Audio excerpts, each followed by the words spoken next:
453 déportés pour notre département. Des civils, des résistants, beaucoup de femmes et d'enfants.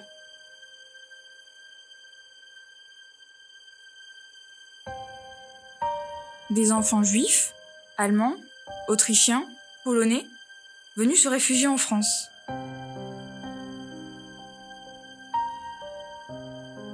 Dans la liste, il y a aussi des juifs français.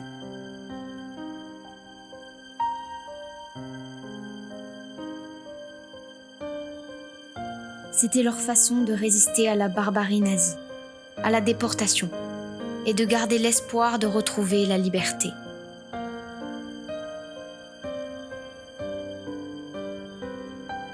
Résister à la déportation, c'était avant tout essayer de sauver des vies.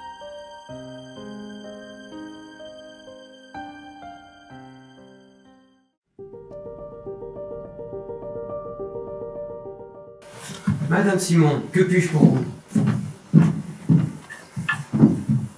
Monsieur le maire, connaissez-vous la devise des éclaireurs israélites de France? Pour le bien, toujours prêt. Vous nous avez aidés à créer la maison des enfants pour évacuer tous nos enfants juifs des grands centres-villes. Je sais que vous allez me parler de l'exode des réfugiés, Madame Simon. J'ai fait placarder une déclaration pour inciter les habitants de Moissac à faire leur devoir d'entraide. Parmi ces réfugiés, des milliers de juifs européens ont tenté de se réfugier en France. Désormais, les Allemands sont là. Nous devons faire plus. Vous devez diriger les enfants vers notre refuge et nous trouver plus de logements. Je comprends. On peut obtenir 3 maisons supplémentaires. Je vais vous mettre en contact avec la préfecture. Votre maison sera un lieu de refuge.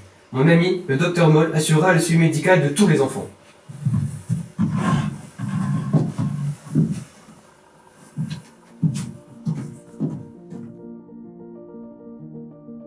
La défaite permet au maréchal Pétain d'imposer le régime de Vichy. Le régime de Vichy discrimine les juifs français et interne les juifs étrangers dans des camps. Vichy y autorise la présence des organisations humanitaires dont l'OSE. La sœur de Chata, Boégui, assistante sociale dans le camp de Gurs, ou Sabine Zlatine à Rivesaltes, la dame d'Isieux, font sortir des centaines d'enfants. Certains trouvent refuge à Moissac. Bienvenue à nos nouveaux scouts. Je suis Chata et voici mon mari Bouli. La règle de Moissac est simple. Les garçons de moins de 12 ans sont des louveteaux. Pour les filles, vous serez des petites ailes. Et les autres, vous serez des éclaireurs israélites de France. Ici, on joue, on mange et on dort pas de patrouille. Votre chef de patrouille sera là pour répondre à toutes vos questions et veillera à la propreté de votre chambre. J'ai les lits sont à faire tous les matins, j'y veillerai. Et n'oubliez pas, ici on parle français. Ceux qui le parlent déjà iront à l'école communale dès demain. Pour les autres, vous étudierez ici, avec des professeurs de notre communauté. Tous les matins, gymnastique devant la maison. On se lave, on déjeune et puis on travaille. Les plus grands iront aux ateliers de couture, de menuiserie ou aux chantiers ruraux. Ici, on mène une vie normale tous les jours. Sauf le vendredi, c'est Shabbat, tous en chemise blanche. Le samedi, puis le dimanche, tous en tenue de scout. Bienvenue les enfants. Ich parle pas français. Freddy, interdit de parler une autre langue. Parler le français te permet de t'intégrer dans la communauté. Et cela peut te sauver la vie. Pauvre gosse, on sait tous ce que tu as vécu, car on a tous vécu la même chose. Comme dit Chata, ici la tragédie est bannie. Inutile d'en parler entre nous, tous différents et tous pareils, comme au sein d'une même famille. Je me souviens de mon premier soir. On m'a rasé la tête et on m'a frotté tout le corps à cause des poux et de la gale. J'ai pleuré de douleur physique, de soulagement et de chagrin. J'étais sortie du camp de Gurs, mais mon père, lui, était toujours interné. On m'a encore changé de chambre. On ne veut pas me rendre mes affaires. Ils me disent « Responsabilise-toi, prends-toi en main, respecte les règles ». Ils veulent que je devienne quelqu'un qui sait réfléchir. Je dois faire attention. Je dois réfléchir. À cause de moi, le boulanger répète partout que les juifs ont assez à manger. Il m'a vu griller du pain que j'envoie à mes parents qui crèvent de faim dans leur camp. Pauvre Moshe. Comme lui, tous les enfants gardent une partie de leur nourriture pour envoyer des colis. Le camp de Noé vient de renvoyer le mien, avec la mention « décédé ». Je n'ai même pas pu te dire au revoir, papa. Je veux mon certificat d'études. Je fais trop de fautes. Demain, je referai une dictée. Je veux clouer le bec à ce maître d'école antisémite de l'Isaac. Maman, je veux être aussi courageux que toi. Toi qui fais 7 kilomètres tous les jours pour m'embrasser. Nous travaillons tous. Même Kurt, l'intello, doit aller chercher le ravitaillement chez les paysans. Avec Calcif, nous allons bien chez Monsieur Chauderon, le serrurier. Henri est apprenti cuisinier à l'hôtel. La maison est devenue un centre de formation professionnelle. Avoir un métier empêche notre internement. Demain, c'est Shabbat, ce moment sacré dans notre vie juive. Les nappes blanches, les bougies et les chants.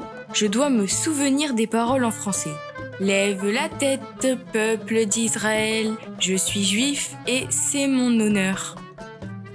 Demain, Shabbat. Nous tenons, nous résistons, parce que nous sommes juifs ensemble.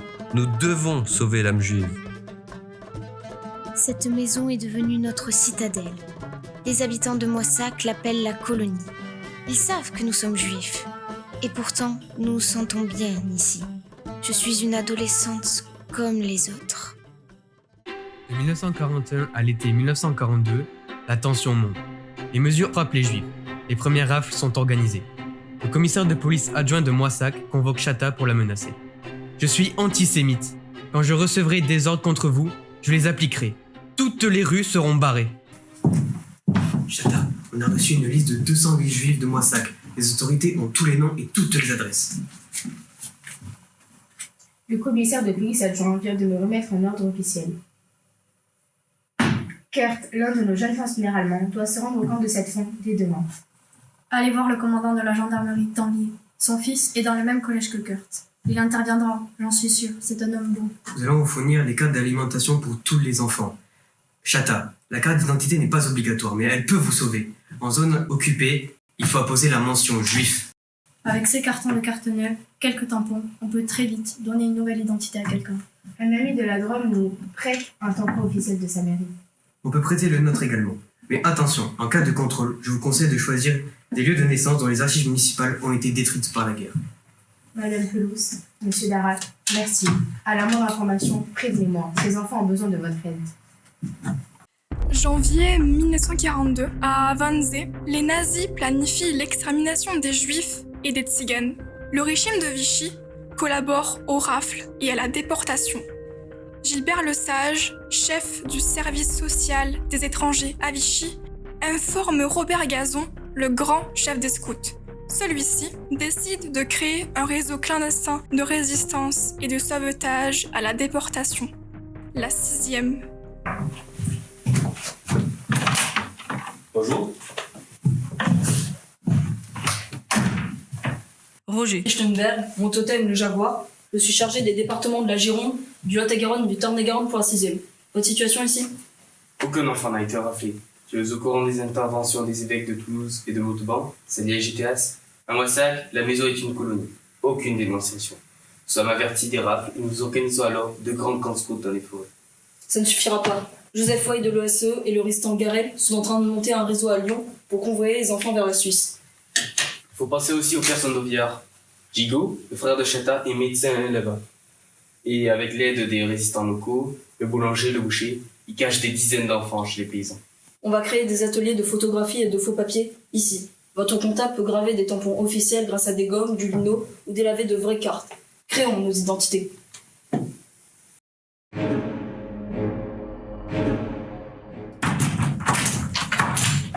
Vite, il faut partir, la Gestapo arrive. Nous sommes prêts. Roger vient de finir d'évacuer les personnes d'Auviard.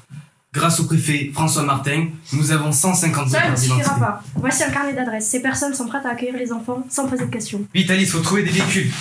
Chata, Bouli, la famille Genesti, le peintre à bâtiment, est prête à accueillir votre petit dernier. À Moissac, personne ne dira rien.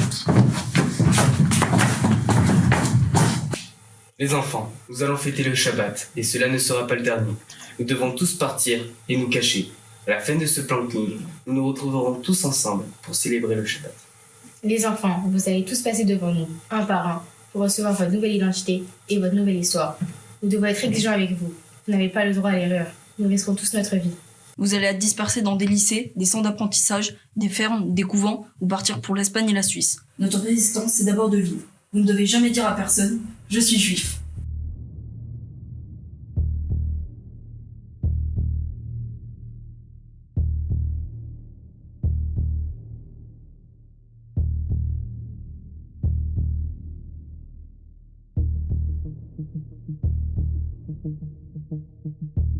J'ai tout appris par cœur. Je m'appelle Fred Aubert, pas Freddy, et je suis né à Aix.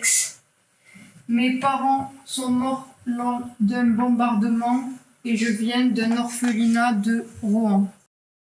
Je ne m'appelle plus Laure Schindler. Je suis Laurette Savary. Je suis née en Corse. Pratique. Je vis chez monsieur André Gribensky, scout et enseignant. 2 autres filles sont pensionnaires dans l'école de monsieur André. Bonne chance. Merci.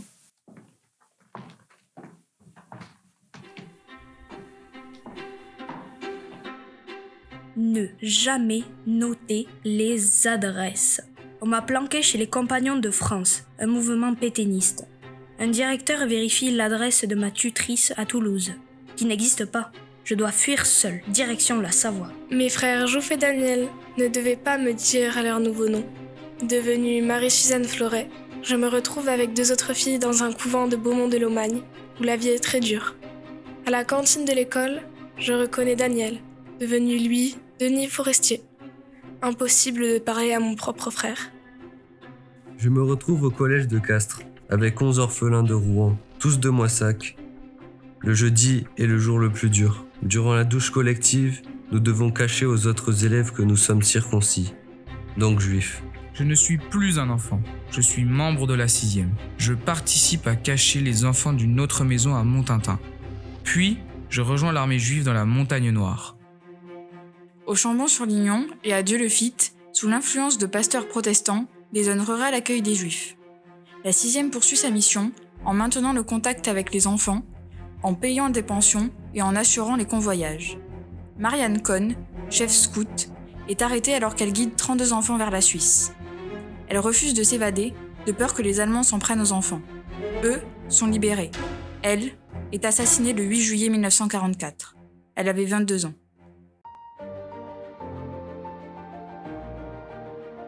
J'ai été recruté par le colonel Durandal pour fabriquer des faux papiers. Les résistants sont aussi menacés de déportation. À la Libération, en tant que sous-lieutenant FFI, je prends le contrôle de la préfecture d'Agen. Avec Kurt et d'autres enfants de Moissac, j'ai rejoint le maquis juif du Tarn. Nous avons participé à la libération de Castres. Après ça, je me suis engagé dans l'armée de libération pour attaquer l'Allemagne.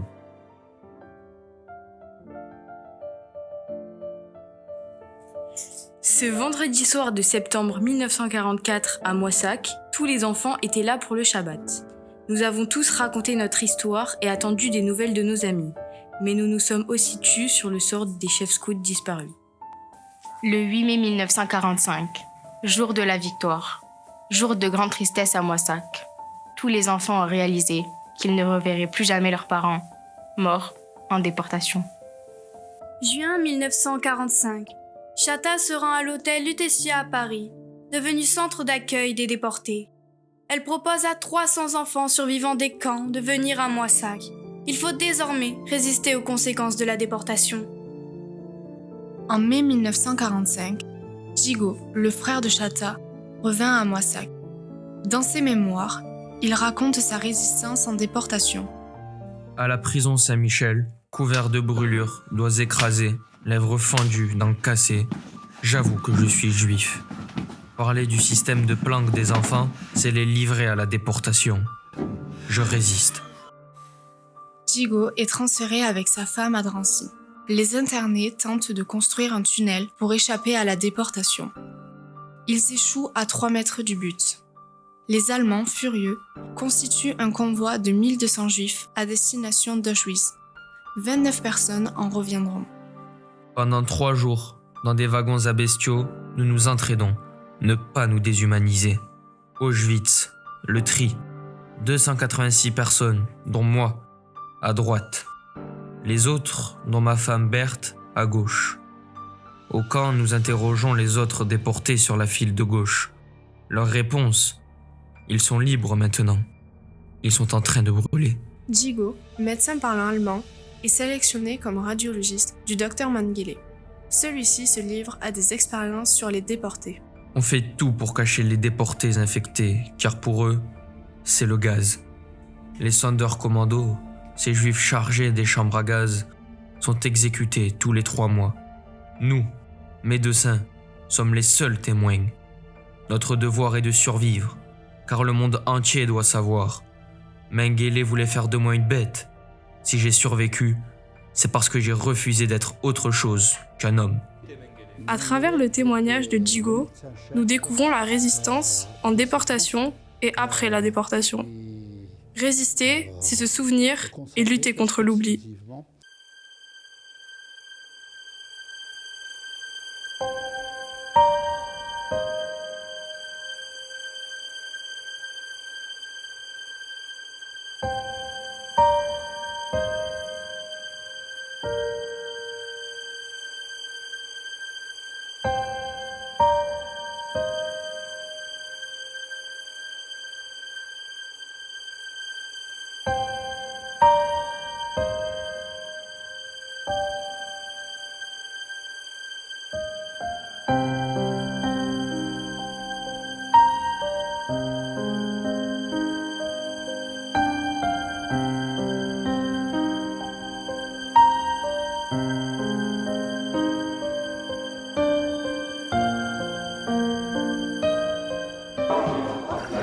Aujourd'hui, sont réunis devant vous, avec vous, des Moissakais venus d'Israël, du Pérou, des États-Unis, du Canada, d'Espagne, de Suisse, des 4 coins de France pour inaugurer la plaque commémorative.